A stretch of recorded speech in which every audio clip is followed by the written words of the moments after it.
India voice, आपकी सोच, आपकी आवाज। नमस्कार, मैं हूं समृद्ध मिश्रा और आपका स्वागत है इंडिया वॉइस पर। और वक्त तो चला है हमारी खास पेशकश रिपोर्टर्स लाइव का। तो शुरुआत करते हैं पहली खबर के साथ। सपा से निष्कासित विधायक पूजा पाल ने भावुक पोस्ट किया है।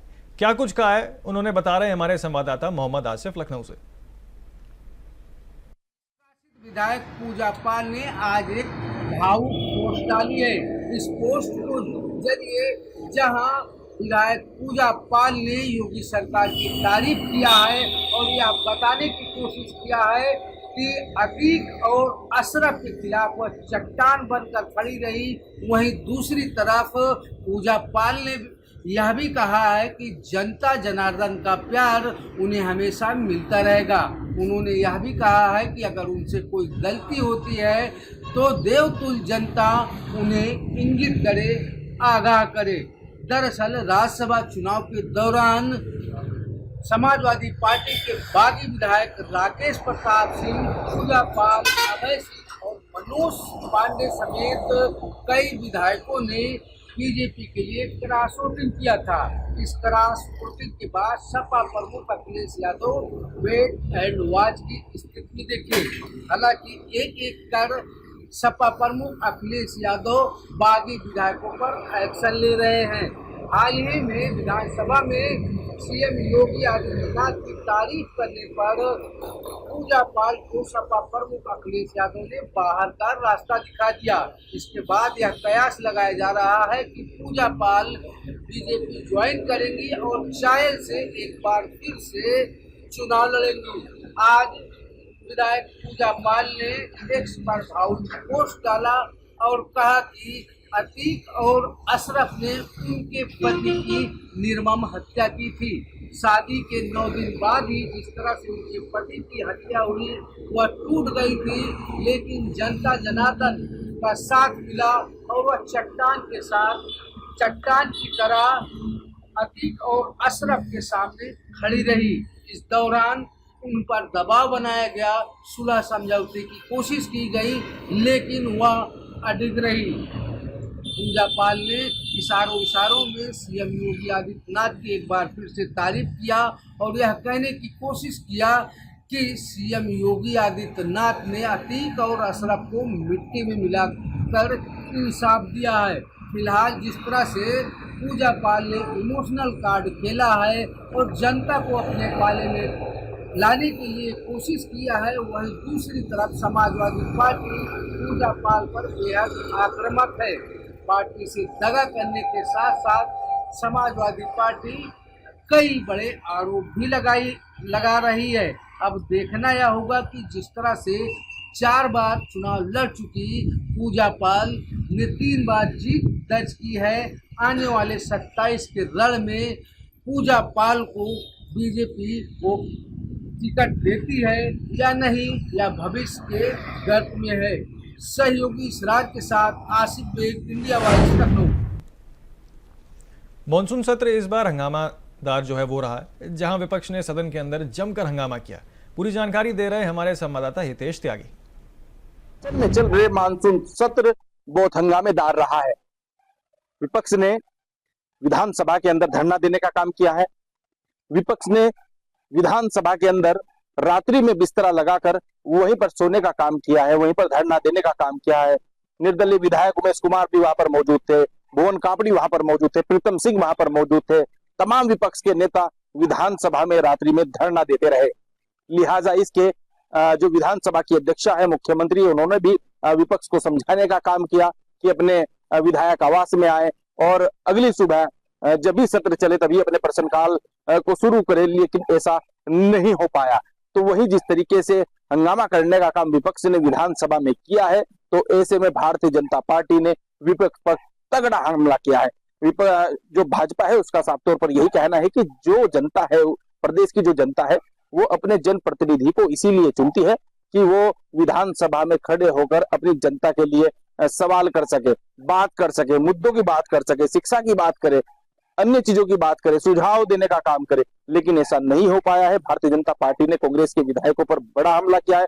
उन्होंने साफ तौर पर कहा है कि जो विपक्ष के जो विधायक है वो मतलब के साथ इस आंदोलन को कर रहे थे, मतलब से वहां पर अपना हंगामा करने का काम कर रहे थे, उनको अपने मुकदमे खत्म कराने थे, उनको अपने काम कराने थे, इसलिए जो विपक्ष के जो नेता है वहां पर हंगामा करने का काम कर रहे थे।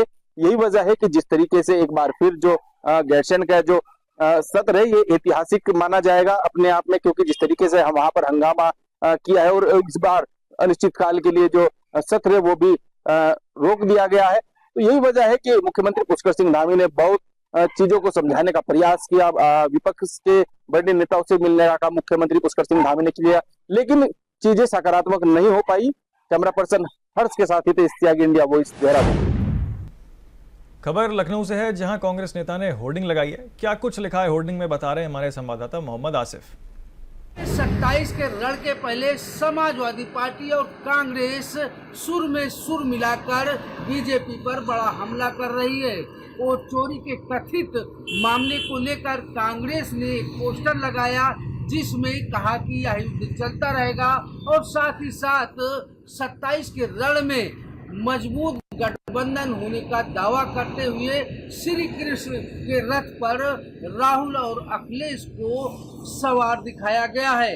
दरअसल यूपी में 27 के रण को पहले समाजवादी पार्टी और कांग्रेस के बीच गठबंधन को लेकर तमाम तरह के कयास लगाए जा रहे थे, लेकिन अब यह कयास धीरे धीरे खत्म होता दिख रहा है। आज कांग्रेसी नेता शरद शुक्ला ने कांग्रेस कार्यालय के सामने एक पोस्टर लगाया जिसमें वोट चोरी के खिलाफ युद्ध और साथ ही साथ इस पोस्टर में श्री कृष्ण के रथ पर राहुल गांधी और अखिलेश यादव को दिखाया गया है। इस पोस्टर के जरिए एक बड़ा सियासी मैसेज दिया गया है। पोस्टर में साफ तौर पर यह इशारा किया गया है कि कथित वोट चोरी मामले में गठबंधन का युद्ध लगातार चलता रहेगा और साथ ही साथ समाजवादी पार्टी और कांग्रेस धर्म के रास्ते पर चलेगी। पोस्टर के जरिए यह भी सियासी मैसेज देने की कोशिश की गई है कि 27 के रण में सपा और कांग्रेस का मजबूत गठबंधन होगा। पोस्टर में वोट चोरी को लेकर भी एक बड़ा मैसेज दिया गया है। फिलहाल जिस तरह से कांग्रेस ने वोट चोरी और साथ ही साथ बीजेपी पर हमले को लेकर यह पोस्टर लगाया था, यह काफी चर्चा का विषय बना हुआ है। हालांकि इस पोस्टर को हटा भी दिया गया है। अब देखना यह होगा कि 27 के रण में जिस तरह से इंडिया गठबंधन एक मजबूत चुनाव लड़ने का दावा कर रही है, ऐसे में बीजेपी की क्या तैयारी होती है। सहयोगी इसरार के साथ आसिफ बेग, इंडिया वॉइस, लखनऊ। छत्तीसगढ़ के उद्योग मंत्री लखनलाल देवगान ने कोरबा जिले में चल रहे विकास कार्यों की समीक्षा बैठक ली है। क्या कुछ हुआ इस बैठक में, बता रहे हैं हमारे संवाददाता सोहेल। शासन के उद्योग मंत्री, कैबिनेट मंत्री और कोरबा के विधायक लखनलाल देवांगन ने जिले में चल रहे समस्त विकास कार्यों की समीक्षा ली। यह समीक्षा जिला पंचायत सभागृह में ली गई। समीक्षा बैठक में जिले में चल रहे तमाम मद से विकास कार्यों की समीक्षा की गई। निगम में चल रहे विकास कार्यों की समीक्षा की गई। करोड़ों रुपए के विकास कार्यों की समीक्षा की गई, जिसमें यह पता लगाया गया कि कितने काम चल रहे हैं और कितने काम जमीन पर हो रहे हैं। लेकिन खबर यह नहीं है कि कैबिनेट मंत्री लखनलाल देवांगन ने विकास कार्यों की समीक्षा ली। समीक्षा तो हर मंत्री और अधिकारी लेते हैं। खबर यह है कि जो विकास कार्यों की समीक्षा की गई, जितने करोड़ों रुपए के विकास कार्य की समीक्षा की गई, वो विकास कार्य जमीनी स्तर पर है भी या नहीं है, इस बात की कोई खबर नहीं है। इसका उदाहरण यह है कि 90 करोड़ की लागत से जो 2 साल पहले चुनाव के विधानसभा चुनाव के वक्त जो सैंक्शन हुए थे अंडरपास ब्रिज के, वो आज तक शुरू नहीं किया गया। गांव में करोड़ों की राशि निकाल ली गई, लेकिन सड़कों का निर्माण नहीं हुआ। यही कारण है कि दर्जनों ऐसे सरपंच हैं जिनके ऊपर पैसे वसूली के आदेश दिए गए हैं। मल्टी लेवल पार्किंग की बात करें तो 60 करोड़ की लागत से इस काम को अंजाम दिया गया था, अधूरा पड़ा है। ये भी काम आज तक पूरा नहीं हुआ। सवाल ये उठता है कि समीक्षा बैठक केवल दिखावे के लिए है या फिर वास्तव में ये विकास कार्यों की समीक्षा के लिए, ये आपको तय करना है। इंडिया वॉइस के लिए कोरबा से मैं सुहेल। राष्ट्रीय स्वास्थ्य मिशन के कोरबा जिले के सभी 750 कर्मचारी 10 सूत्री मांगों को लेकर हड़ताल पर चले गए हैं। क्या है उनकी मांगे, बता रहे हैं हमारे संवाददाता सुहेल। ये स्वास्थ्य कर्मी जो खास करके गांव में काम करते हैं, दूर दराज के गांव में काम करते हैं, वो 720 जो कर्मचारी हैं, स्वास्थ्य कर्मचारी हैं, वो सारे के सारे अनिश्चितकालीन हड़ताल पर चले गए हैं। इसका परिणाम यह हुआ कि दूर दराज के गांव में स्वास्थ्य विभाग में काम करने वाले जो कार्यालय हैं, जो अस्पताल हैं, उनमें ताला लटक गया। अभी जबकि बरसात का मौसम है, जल जनित बीमारियों की भरमार है, ऐसे में इन स्वास्थ्य कर्मचारियों का हड़ताल पर चले जाना वास्तव में ये एक परेशानी का सबब है, खास करके गांव के ग्रामीणों के लिए। और मजे की बात यह है कि अनिश्चितकालीन हड़ताल के बाद भी अब तक शासन प्रशासन ने इन हड़तालियों से कोई बात नहीं की है।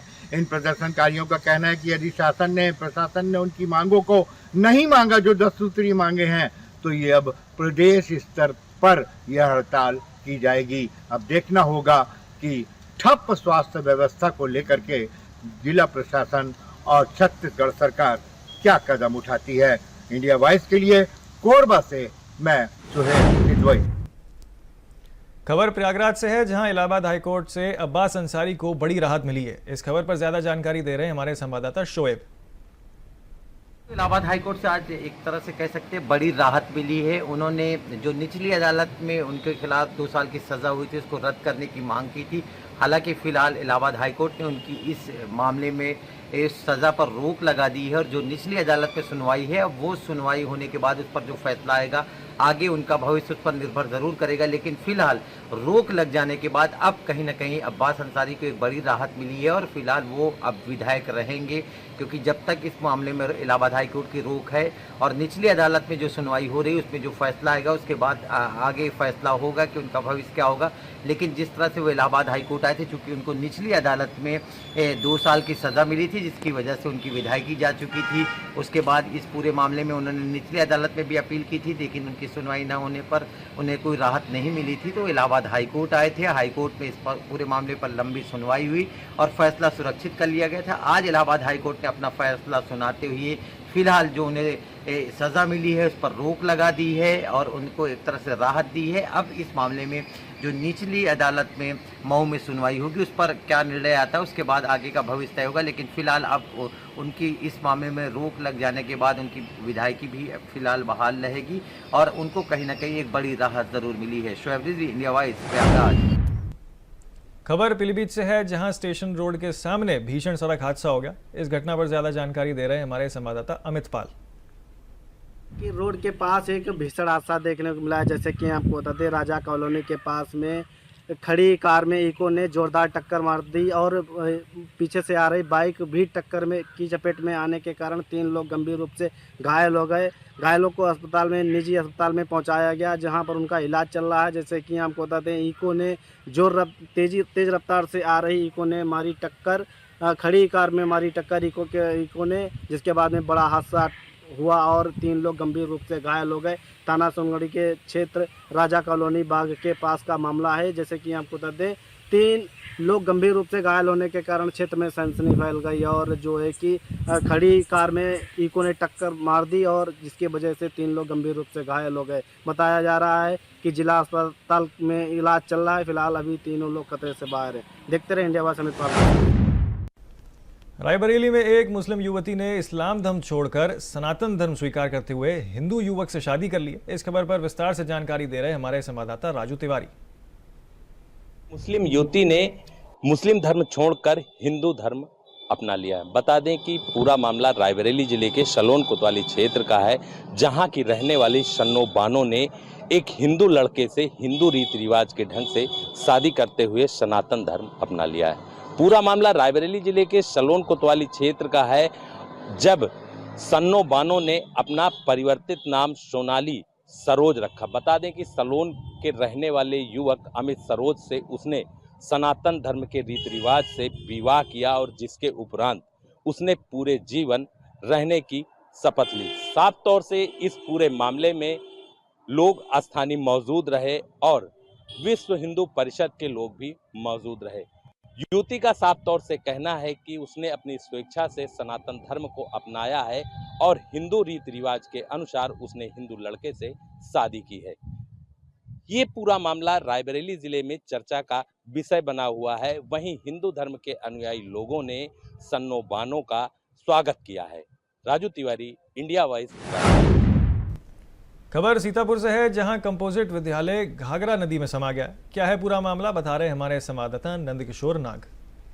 की दो प्रमुख नदियां शारदा और घाघरा इस समय उफान पर हैं, जिसके चलते तटवर्ती इलाकों के गांवों में बाढ़ और कटान का खतरा मंडराने लगा है। ऐसा है एक ताजा मामला जनपद सीतापुर के बिस्वा तहसील क्षेत्र के रामपुर मथुरा ब्लॉक के सुकुलपुरवा का है, जहां पर एक कंपोजिट विद्यालय घाघरा के तेज प्रवाह में समा गया। देखते ही देखते लोगों का भारी हुजूम भी वहां पर मौजूद हो गया। बताया ये भी जा रहा है कि कई दिनों से लगातार घाघरा नदी तेजी से कटान कर रही है, जिसके चलते कई सुकुलपुरवा गांव के कई मजरों में प्रभाव डाल करके कई घरों को बेघर कर दिया है। अब देखने वाली बात होगी कि प्रशासन इस पर किस प्रकार की पैनी नज़र रखती है और बेघर हुए लोगों को किस प्रकार से स्थापित करवाती है।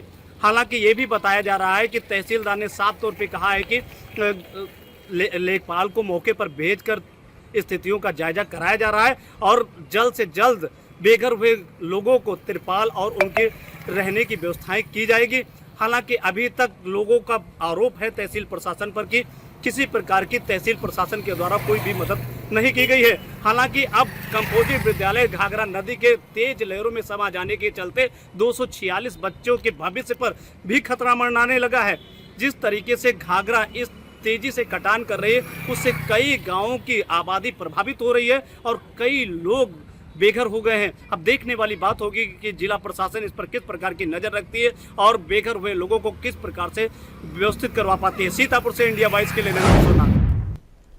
जौनपुर में दो पक्षों में जमकर मारपीट करने का वीडियो सोशल मीडिया पर वायरल हो रहा है। क्या है विवाद, इस बारे में बता रहे हैं हमारे संवाददाता विवेक। जमीनी विवाद को लेकर दो पक्षों में मारपीट करने का वीडियो सोशल मीडिया पर बड़ी तेजी से वायरल हो रहा है। वायरल वीडियो में साफ तौर पर देखा जा सकता है किस तरह से दोनों पक्षों की तरफ से मारपीट की जा रही है।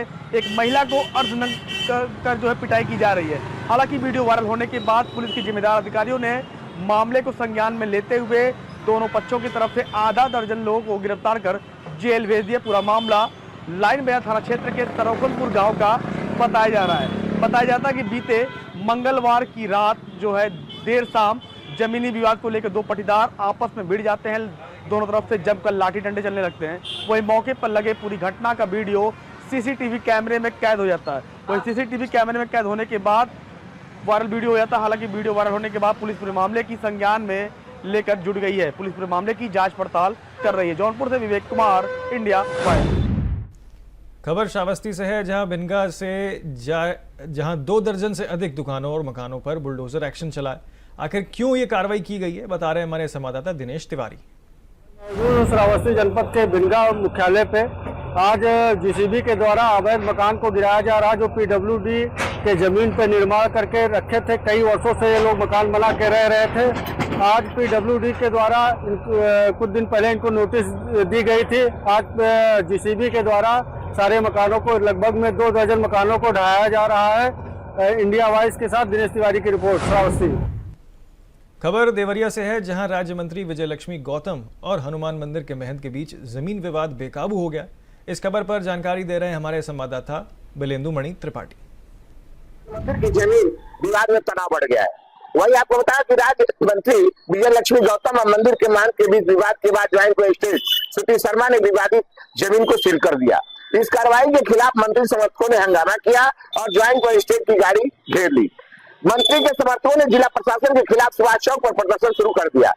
उनका आरोप है कि प्रशासन एक तरफा कार्रवाई कर रहा है। वहीं मंदिर के महंत ने प्रशासन की कार्रवाई पर संतुष्टि जताते हुए मामले में भारी पुलिस बल तैनात किया गया है। ज्वाइंट मजिस्ट्रेट श्रुति शर्मा ने बताया कि विवादित जमीन को सील करने की कार्रवाई की गई है।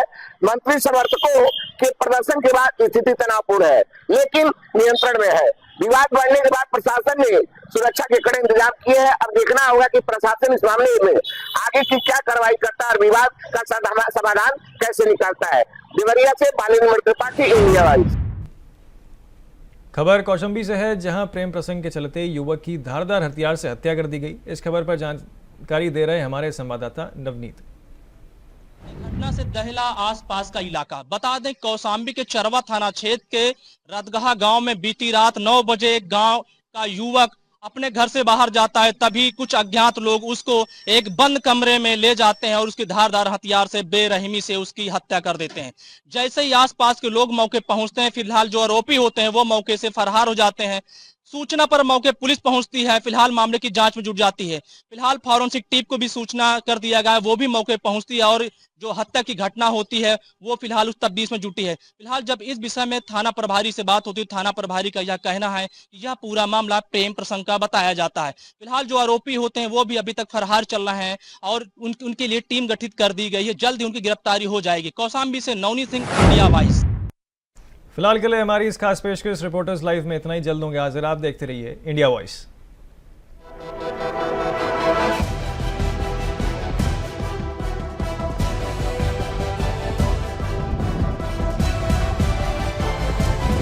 इंडिया वॉइस, आपकी सोच, आपकी आवाज।